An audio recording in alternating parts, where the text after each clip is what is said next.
बिस्मिल्लाहिर्रहमानिर्रहीम। अस्सलाम वालेकुम नाज़रीन, इरफान हाशमी लंदन से आपको अपने शो में खुशामदीद कहता है। व्यूअर्स, पाकिस्तान का नाम ग्रे लिस्ट में FATF एक बहुत ही बड़ा मसला बना हुआ है।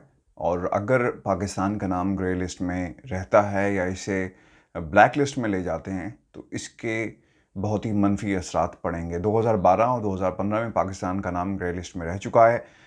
आज की इस वीडियो में हम आपके सामने कुछ जो हमने रिसर्च की है वो रखेंगे कि ये ग्रे लिस्ट और ब्लैक लिस्ट असल में है क्या, और अगर पाकिस्तान का नाम इस लिस्ट में रहेगा तब हमें क्या नुकसान हो सकता है, और भारत ने किस तरह चालाकी के साथ पाकिस्तान का नाम ग्रे लिस्ट में रखने के लिए जो लॉबिंग की है वाइट हाउस के अंदर और पूरी दुनिया के अंदर, इसके क्या असरात मुरतब हो रहे हैं। और दूसरी तरफ जो बहुत ही इम्पॉर्टेंट चीज़ है, पाकिस्तान ने ग्रे लिस्ट से निकलने के लिए क्या इकदाम उठाए और किस किस्म की कानून साजी की जा रही है पाकिस्तान के अंदर, और अपोजिशन की जमातें किस हद तक पाकिस्तान की हुकूमत, इमरान खान की हुकूमत के साथ हैं। तो आज की वीडियो में हम ये चीज़ें आपके सामने बड़ी तफसील के साथ रखने वाले हैं। व्यूअर्स, वीडियो के शुरू में आपको अच्छी खबर दे दें, पाकिस्तान ने anti money laundering MOU UAE के साथ साइन किया है ताकि FATF की कंडीशंस जो हैं उन्हें पूरा किया जा सके। ख़बर ये है कि दोनों मुल्कों के दरमियान इससे पहले किसी किस्म की फॉर्मल एग्रीमेंट मौजूद नहीं था कि मनी लॉन्ड्रिंग को रोकने के लिए क्या इकदाम उठाए जाएंगे, लेकिन ये पहला मौका है जब ये साइन किया गया है। Ghulam Dastgir, high commission ambassador of Pakistan to UAE, and Ali Faisal Bajwa, acting head of financial intelligence unit of UAE, comes in line with the international efforts to exchange financial information, expertise, as well as to collaborate with the relevant authority and stakeholders to combat financial crimes, informed the Central Bank of UAE in the statement. अच्छा, अब होगा क्या कि जब भी money laundering, किसी किस्म की हलचल कहीं पे बैंकों की सतह पे होती है, कोई बहुत बड़ी ट्रांजैक्शंस UAE से पाकिस्तान या पाकिस्तान से UAE जाती है, तो फिल फॉर इसकी इंफॉर्मेशन एक दूसरे के साथ एक्सचेंज की जाएगी और इस लेवल के ऊपर हर किस्म का ताउन जो है वो किया जाएगा। तो ये एक अच्छी खबर है। आपको बता दें कि दूसरी तरफ जो बहुत ही इम्पॉर्टेंट है, मैं चूँकि आज ख़बरें देख रहा था और इसके अंदर मैंने बहुत सारी चीज़ों को एनालाइज़ भी किया कि पाकिस्तान के ख़िलाफ़ भारत किस तरह मुसलसल लॉबिंग करता आया है, और वहाँ की मुख्तलिफ़ जो मीडिया आउटलेट्स हैं वो किस तरह पाकिस्तान के ख़िलाफ़ इस लॉबिंग का हिस्सा हैं। ग्रे लिस्ट और ब्लैक लिस्ट का जो ज़्यादा ढंढोरा पीटा जा रहा है वो इंडिया में पीटा जा रहा है, और वो कोशिश कर रहे हैं कि किसी तरह पाकिस्तान का मौक़िफ़ आलमी सतह पर कमज़ोर हो सके। पाकिस्तान के अंदर कानून साजी की जा रही थी FATF के हवाले से, मनी लॉन्ड्रिंग जो कानून लाए जा रहे हैं, इस पर ज़्यादा वाबेला हमें भारत के अंदर दिखाई दे रहा है, सुनाई दे रहा है। और इमरान खान की हुकूमत के ख़िलाफ़ कोई ऐसा मौका नहीं जाने दिया जा रहा जब कोशिश की जाए मिलान करने की, क्रिटिसाइज़ करने की। वो ये कहते हैं कि अपोजिशन को चकमा देकर कोशिश की जा रही है कि FATF के ख़िलाफ़, यानी FATF को के जो इक़दामात थे और कवानीन के हवाले से इत्मीनान में लिए बग़ैर अपोजिशन को कानून साज़ी की जा रही है। वो ये कहते हैं कि अपोजिशन जमातों ने जो कानून साज़ी थी इसको जो मानने से इनकार किया, इसको पास नहीं किया, और फिर बाद में ये हुआ कि इसकी बड़ी वजह जो अपने ख़बरों में वो बता रहे हैं, अपोजिशन जमातों का ये ख्याल है कि अगर इस कानून को पास कर दिया गया तो ये कानून उनके ख़िलाफ़ इस्तेमाल किया जाएगा। तो ये एक बुनियादी वजह बनाई जा रही है, बताई जा रही है भारत की तरफ से, लिहाजा जिसमें पाकिस्तान मुस्लिम लीग नून बहुत बड़ी स्टेक होल्डर है। पाकिस्तान पीपल्स पार्टी ने जो अब ख़बरें आ रही हैं उसमें उन्होंने इस अज़्म का इजहार किया है कि जो कानून साजी की जाएगी उसमें हुकूमत का वो साथ देंगे ताकि पाकिस्तान का नाम किसी सूरत भी ग्रे लिस्ट में ना रहे और बाहर आ जाए।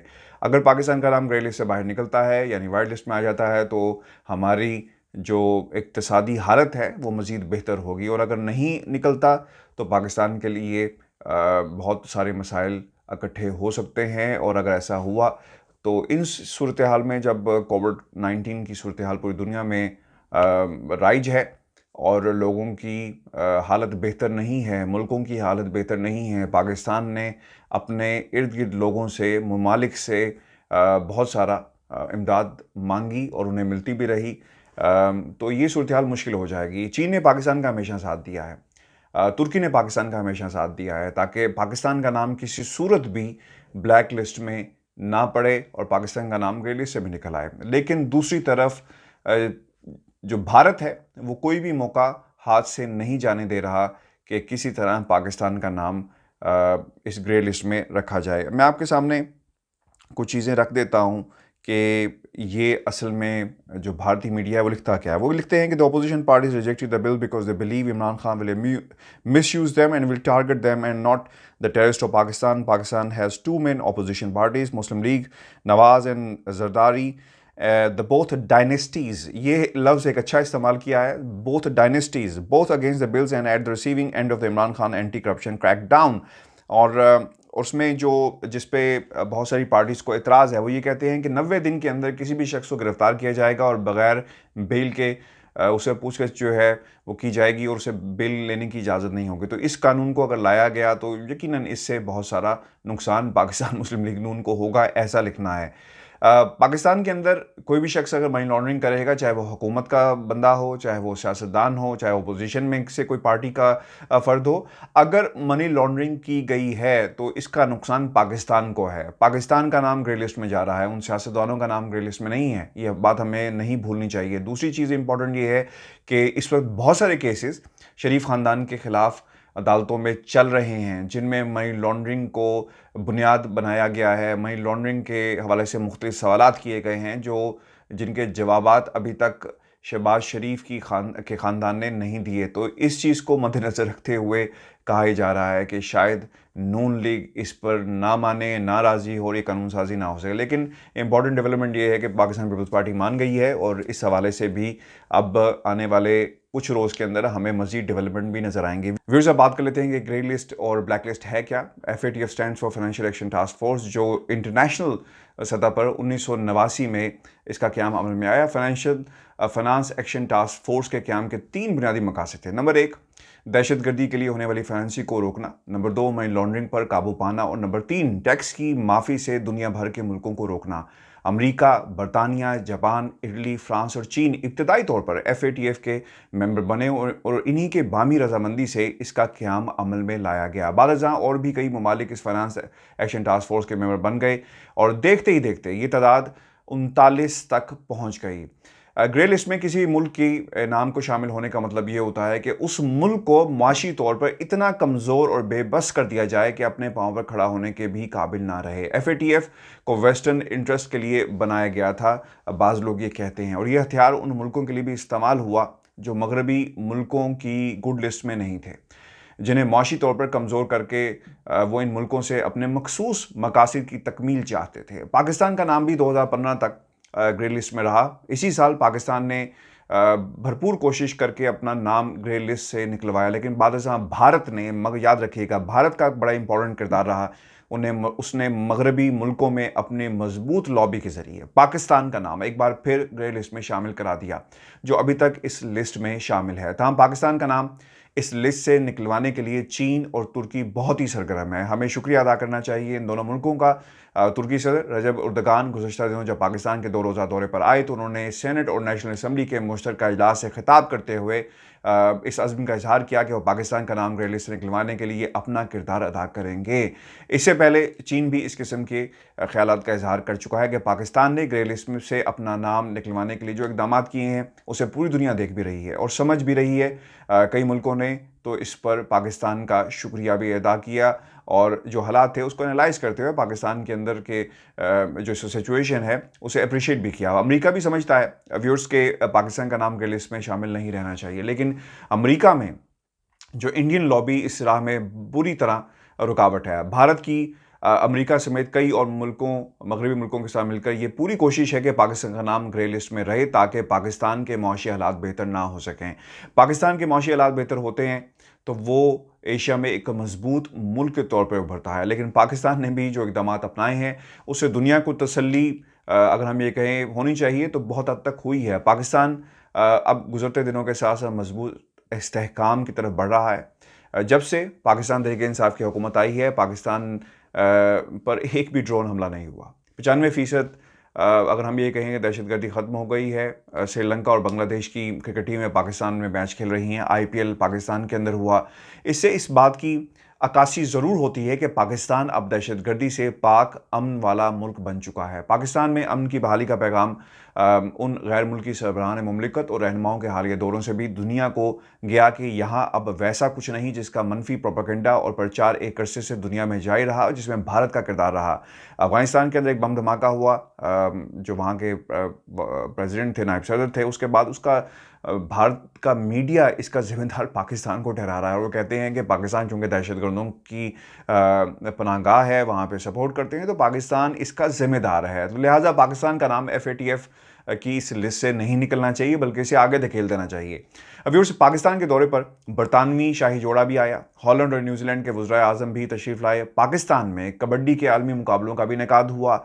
चीन के नायब सदर और वज़ीर ख़ारजा भी हालिया महीनों में मुतअद्दिद बार पाकिस्तान का दौरा कर चुके हैं। अमरीका के आला वफ़ूद भी इस्लामाबाद का बहुत दफ़ा चक्कर लगा चुके हैं और इस बात की दलील है कि पाकिस्तान में अब सब कुछ ठीक है और पाकिस्तान FATF के कवायद और ज़वाबित के मुताबिक उसके मंशूर पर पूरी तरह अमल पैरा है। सलामती कौंसिल ने भी पाकिस्तान को एक महफूज तरीन मुल्क करार दिया है। भारत कोशिश कर रहा है कि पाकिस्तान ग्रे लिस्ट से निकल कर अब ब्लैक लिस्ट में शामिल हो जाए और लेकिन पाकिस्तान भी सफारती सतह पर पूरी तरह कोशां है कि भारत समेत पाकिस्तान के दीगर जो वेल विशर्स नहीं हैं उनकी ख्वाहिश कभी भी पूरी ना हो। चीन और तुर्की मुखलिसाना तौर पर इस सिलसिले में सिर्फ हमारे लिए आवाज़ उठा रहा है, जिस पर हमें उनका शुक्रिया भी अदा करना चाहिए।